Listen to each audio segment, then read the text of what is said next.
After 2 intense years of dating, our life seemed like a fairy tale.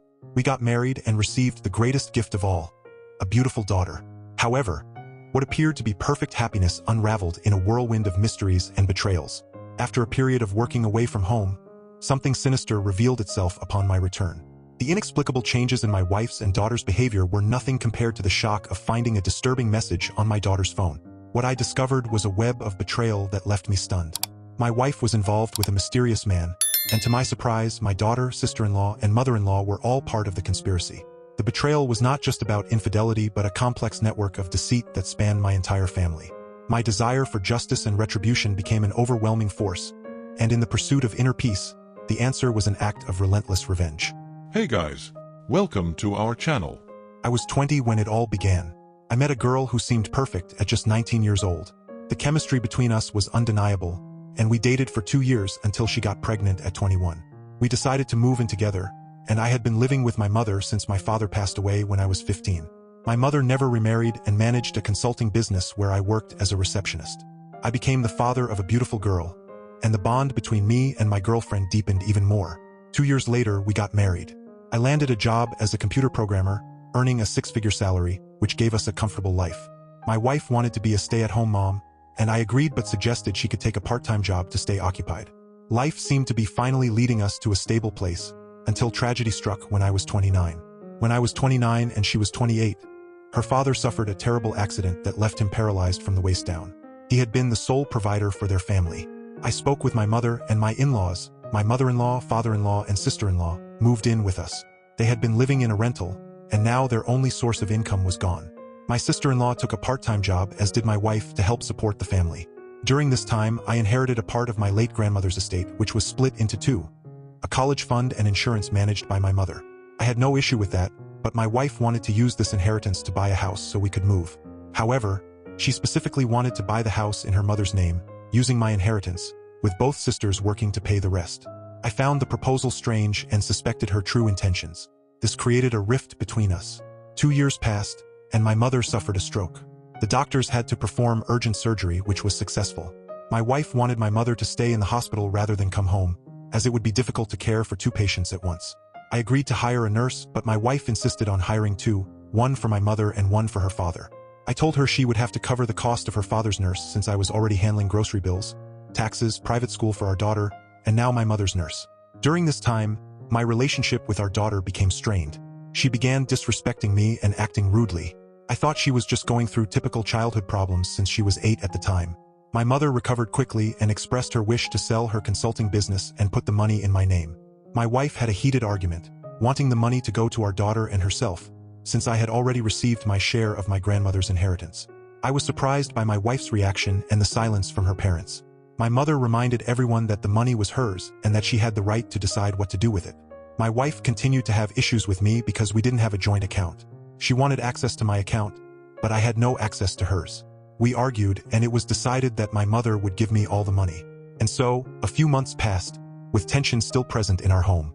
While all this was happening, I felt there was something darker, something unsaid, hovering over our lives. The financial situation was just the surface of a deeper crisis. And I, not fully understanding what was behind all the fights and tensions, wondered if we could resolve everything before something even more ominous emerged. What else was hidden behind this web of disputes and misunderstandings? That question echoed in my mind, challenging me to uncover the truth. A few months passed, and unfortunately, my father-in-law passed away. His death was a devastating blow, especially to her. I found myself in an endless marathon of trying to console her while balancing the demands of the house and my job at the same time. My efforts were immense, but they never seemed to be enough to fill the void his loss had left. The funeral was one of the hardest moments. Although I tried to do everything right, my wife kept criticizing every little detail. She became even more distant, choosing to sleep in a separate room with our 9-year-old daughter. I felt an immense weight on my shoulders.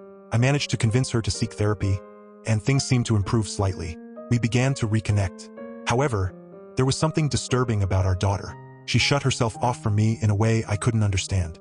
It was painful to see her like that, distant and hesitant. I spent 2 years trying to build a deeper bond with her, without success. Then tragedy struck again. My mother had another stroke, and sadly, she didn't survive. The pain was overwhelming because she had been the maternal figure who raised me, the pillar that supported my life since my father was absent. I had dedicated my life to ensuring my daughter had a better relationship with both parents, but the pressure was consuming me.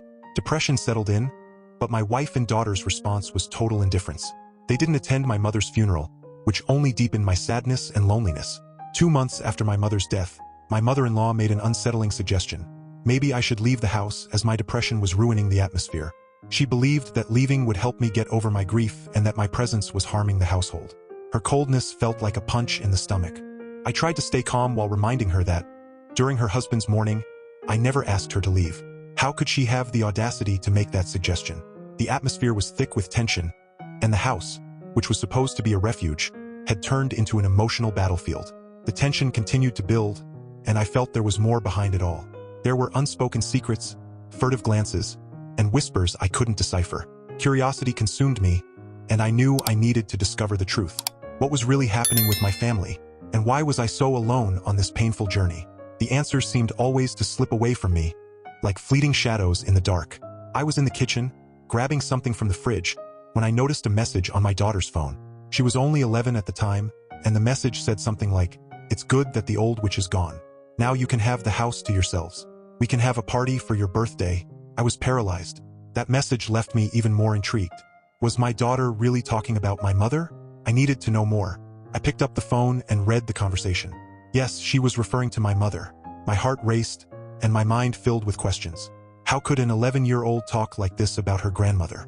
I carefully examined the rest of the conversation. The message revealed a tone I wasn't prepared to face.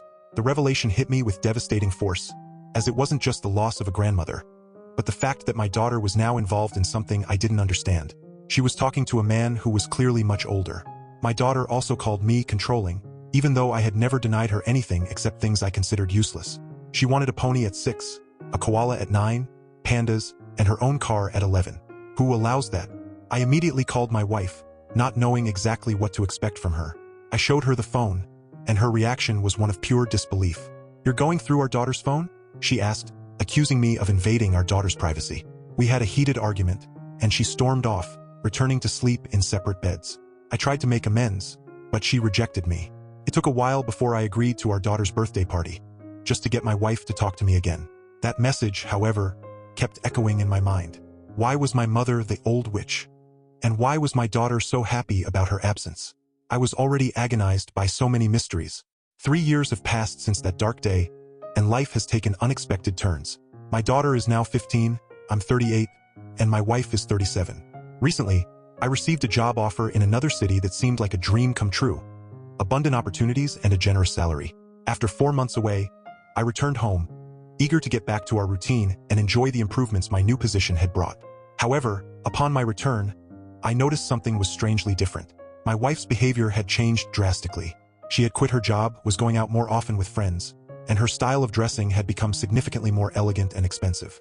At first, I attributed it to a natural change in habits, a reflection of the new opportunities and extra money we now had. But something unsettled me.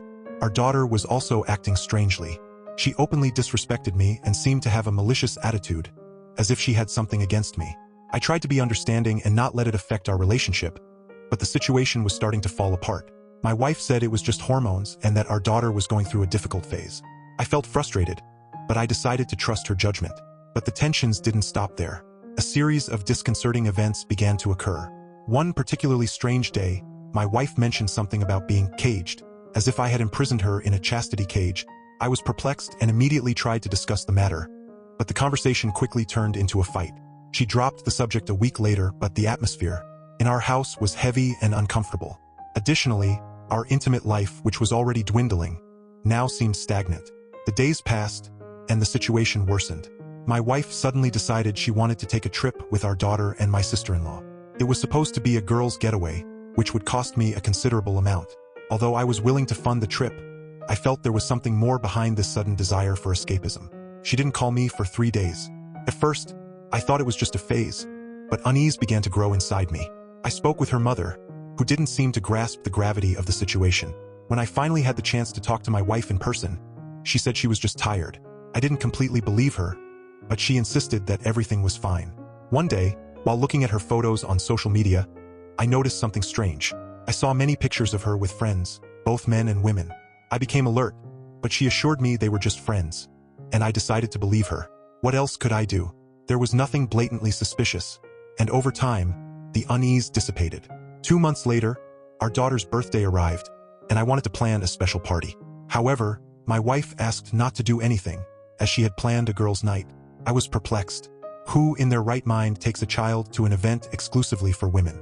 When I questioned her, she explained that it would be her friends and their daughters. I agreed, although it wasn't what I had in mind. By then, our sex life was practically non-existent. I tried to initiate intimacy more often, but there were always excuses. Birthdays had become just dates for me since my mother passed away, but my wife always made an effort to get me a present. That year, however, she went out with our daughter for shopping and disappeared for 6 hours. She didn't call, didn't text, and didn't bring any gift. When she finally returned, she told me one of her friends had an accident, which is why she couldn't answer my calls. 2 weeks passed without regular contact. After that, my wife began showing me pictures of the girls' camping trip. Our daughter handed me the phone, and when my wife left the room, I saw a message. The message was shocking. It said, "Hi, my dear daughter, it's me, your mom's boyfriend. Tell her I love her and give her a kiss for me." Couldn't believe it. I had to read and reread the text, unable to comprehend what was happening. Confronting my daughter, she confirmed that this man was mommy's boyfriend. My world fell apart. I locked myself in the bathroom and analyzed every message, every photo. I saw images of vacations, trips, and even our daughter's birthday. The most disturbing was seeing my wife and that man at a candlelit dinner, with our daughter watching, as if it was something normal and romantic. My doubts turned into certainties. What troubled me the most was realizing that this man knew intimate details about my family. He knew about my birthday, our routines. I found out he had been in our house while I was away for 4 months. What on earth was he doing there? I was lost, trapped in a maze of lies and betrayals that felt impossible to escape. When I opened the door, there was my daughter. My wife, my sister-in-law, and my mother-in-law were all there, silently watching. "Do you know what your daughter did?" I asked my mother-in-law, my voice tense with calm. My wife tried to intervene, but something inside me exploded. "Shut up," I shouted, my voice echoing off the walls, probably waking the neighbors. My mother-in-law nodded, confirming what I feared. I looked at my daughter and, with a heavy heart, said, "I'm sorry I wasn't a better father, but I'll do something for you. I'm going to divorce your mother and give up custody so you can be happy with your new and beloved dad." I called my wife her mother for the first time, emotionally distancing myself. I looked at my wife and, in a tone that allowed no argument, told her she had 9 days to pack up and leave the house with her family. "I'll take care of the divorce papers." My wife kept crying, but my shouts caught her by surprise. She knew I wasn't willing to discuss it. For me, it was over. I spent the night wide awake, looking at family photos on my phone, trying to understand where everything had gone wrong. When the sun rose, the weight of my decision still consumed me. I was determined to file for divorce with no hesitation. But before I could take any action, my mother-in-law asked me to wait. She wanted to talk to me before I made a final decision. I told her I wasn't interested in talking because my decision was irrevocable. I had a lawyer friend, a man I'd known and trusted for years. When we met, I laid all my cards on the table. He, 41 years old with 12 years of experience, told me he had never seen a case as infuriating and sad as mine. He hugged me and revealed that his uncle was the family court judge who would likely handle my case. But before anything else, I needed evidence. He referred me to a private investigator, someone who could uncover all the details. The investigator found the man involved, a coward who worked at the same place as my wife. I went to his house with my lawyer, the investigator, and some police friends. Cornered, he confessed everything. I discovered the affair had been going on for years, and he told me everything about his relationship with my wife, including the fact that he spent 4 months in my house while I was away on business. Of course, I recorded his confession. With all the evidence in hand, I faced my wife in court. Every screenshot, every video, every lie was exposed. Her accusation of abuse was quickly dismantled by the evidence. Her lawyer was stunned by the mountain of proof. In the end, she admitted her mistakes and promised to do anything to make amends. She got half of the house and the car, nothing more. I offered to buy her half of the house, knowing that the real estate market would rise in the future, and I would profit from it. Custody of our daughter, who was already 17, was not contested. She chose to stay with her mother. The judge ordered me to pay child support for 4 years. As for my daughter, my request was precise: that my name be removed from her birth certificate. It was the only way I could imagine putting an end to that part of my life. My wife turned pale as a ghost, her words broken, almost inaudible. "How can you do this?" Her voice sounded desperate, and I bitterly remembered how she herself had forced me into this. I was determined to sever all ties. The judge, A man with piercing eyes and a calm demeanor tried to intervene. He understood my feelings but also advised me to reconsider. Forgiveness cannot be forced, but it can be offered, he told me. And so, after 8 long months of legal battles and relentless negotiations, I finally got what I wanted. The sense of relief as I left the courthouse was almost euphoric. My lawyer, who had become my closest ally, was the only one who understood the depth of my decision. I embraced him with silent gratitude. However, the battle was far from over. My ex-wife and daughter became shadows of the past. The former, with her late apologies and attempts at reconciliation, didn't even have the right to speak to me. "I'm sorry for everything," she'd say, trying to show remorse, but I was immune to any emotional appeal. My daughter sought me out, desperately trying for a second chance, but I was no longer her father. To me, she was a stranger. The girl had the audacity to call me, as if a simple attempt to reestablish contact could change anything. I reminded her that I was no longer her father. The darkest plan was still in motion. Consulting with my lawyer and with the help of a police friend, I got a restraining order against my ex-wife. I was meticulous in my strategy. I made 5 detailed copies of the evidence proving the need for protection, sending them to her workplace, to her boyfriend's sick mother, and to her personal file.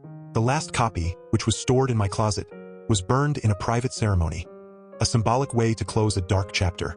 The chaos that followed was nearly nuclear. The fallout was a spectacle. They were fired. I hadn't expected the separation to trigger a series of events so insidious and disturbing. When my ex-sister-in-law called me, the anger in her voice was palpable. She was furious that I had managed to get her sister fired. "How could you do this?" she shouted, her indignation echoing through the phone.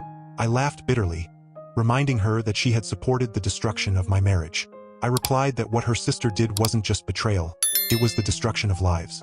I asked her, provocatively, if she had also blamed her sister's boyfriend for their firing. The silence on the other end of the line was cutting, followed by the sound of the call being disconnected. She angrily blocked me, and I couldn't help but feel a dark satisfaction. Her mother, my mother-in-law, tried to reach out. She apologized for what had happened and acknowledged her failure in raising her daughter well. I called her horrible and greedy, without any hesitation. The words came out with a coldness I didn't even know I possessed. Before blocking my mother-in-law, I learned that my ex-wife's boyfriend's mother had passed away from a heart attack. The news left me indifferent, but there was a grim irony in knowing that her family was falling apart just as mine had. The cycle of apologies didn't stop.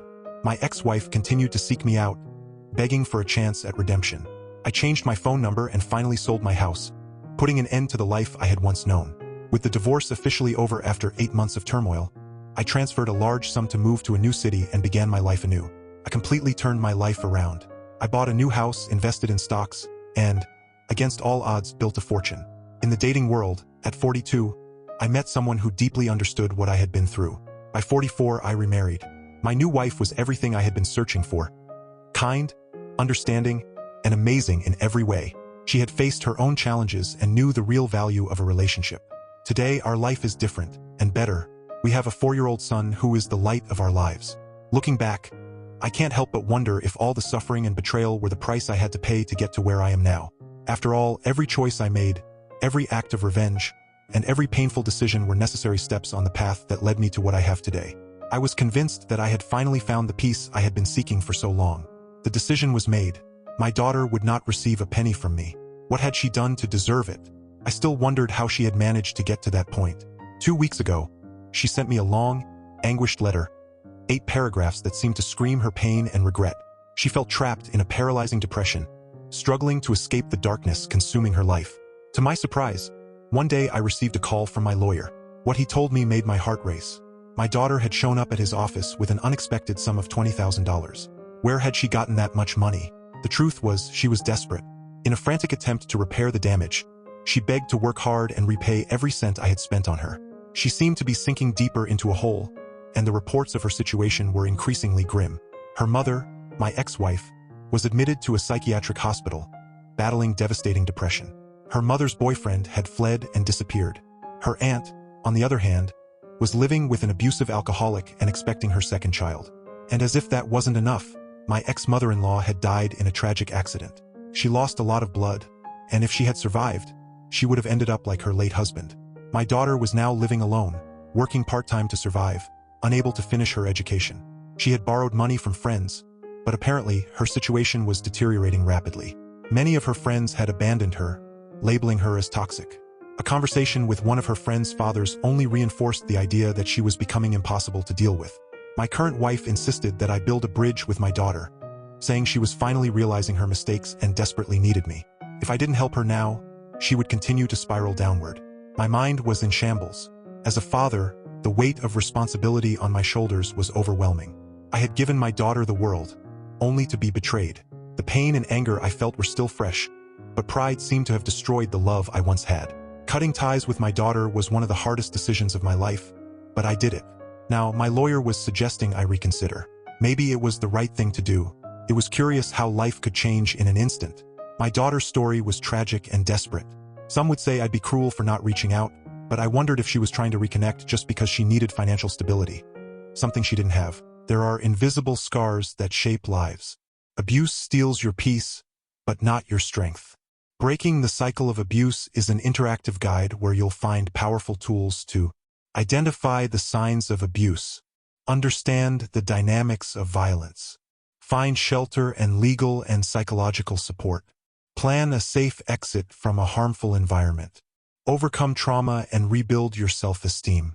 Start your journey of healing and transformation now for just $9.60. And so, here I am, on the brink of a decision that could change everything again. I don't know what the future holds, but one thing is certain. I need to resolve this for my own well-being. What will I do next? The decision hung in limbo, and I felt the weight of every moment, as if time were dragging on in an eternity of uncertainty. My lawyer had suggested, with a dose of empathy and logic, that maybe it was time to reconsider my stance. And so, a whirlwind of conflicting thoughts and emotions took hold of me. It was on a rainy afternoon that my wife, with an expression of determination and hope, handed me a note my daughter had left. It was an invitation to meet, written in handwriting I barely recognized, but still carrying a trace of those afternoons when she was just a dreamy little girl. The note read, "Dad, please meet me at the park where we used to go. I really need to talk to you." The rain seemed a perfect reflection of the storm inside me, but after a long night of reflection, I realized it was time to face reality. My wife looked at me with a mixture of hope and nervousness, and I knew I had to go, not just for her but for myself. The park was empty, except for a few solitary joggers and birds taking shelter from the rain. I found my daughter sitting on a bench, wrapped in a coat far too big for her. Her expression was a mix of nervousness and resignation, and seeing her there, so small and vulnerable, made my heart ache. "Hi, Dad," she said, her voice trembling. The word "Dad" came out like a silent plea, a word heavy with pain and regret. I sat beside her, the silence heavy between us as she struggled to find the right words. I'm in a terrible situation," she began, tears streaming down her face. "I lost my job and the money I borrowed is running out. I know you must think I'm only here because of the money, but I'm really trying to change. I've made so many mistakes, Dad, and I'm so sorry for everything." The pain I felt was like a knife lodged in my chest. Seeing my daughter in that state was a painful revelation. The words I had rehearsed for this moment escaped me, and what remained was the desperate need to understand and forgive. After a conversation that lasted hours, in which she explained her mistakes, her regret, and her attempts to improve her life, I realized something had changed. I saw that behind all the wrong choices and disappointments was a young woman fighting her own demons and trying to rise. That afternoon, in the park, between the raindrops and the distant sound of a city that seemed quieter than ever, I decided to give my daughter a second chance. It wasn't just about forgiveness, but about recognizing her pain and struggle and trying to help rebuild what had been destroyed. I returned home with a new commitment in mind. With the help of my wife, we offered her a place to live temporarily and resources to help her get back on her feet. I knew that trust would take time to rebuild, but the simple act of reaching out was an important step. My daughter started attending a technical school to complete her education, and slowly, with the support of our family and a lot of therapy, she began to find a new path. The process was long and difficult, but hope had returned. In the end, what seemed like a tragic ending transformed into a new opportunity to reconnect and rebuild. Though the road ahead was still full of challenges, the love and understanding that emerged from that meeting in the park served as the foundation for a new beginning. And so, my daughter's story, which seemed doomed to failure, began to rewrite itself with an ending that, although uncertain, was full of possibilities and redemption. Want more mysteries, twists, and exciting moments? So you can't miss this video. Click now and continue this journey of fascinating stories. Don't forget to subscribe to the channel and activate the bell so you don't miss any news. Leave your comments and see you next time.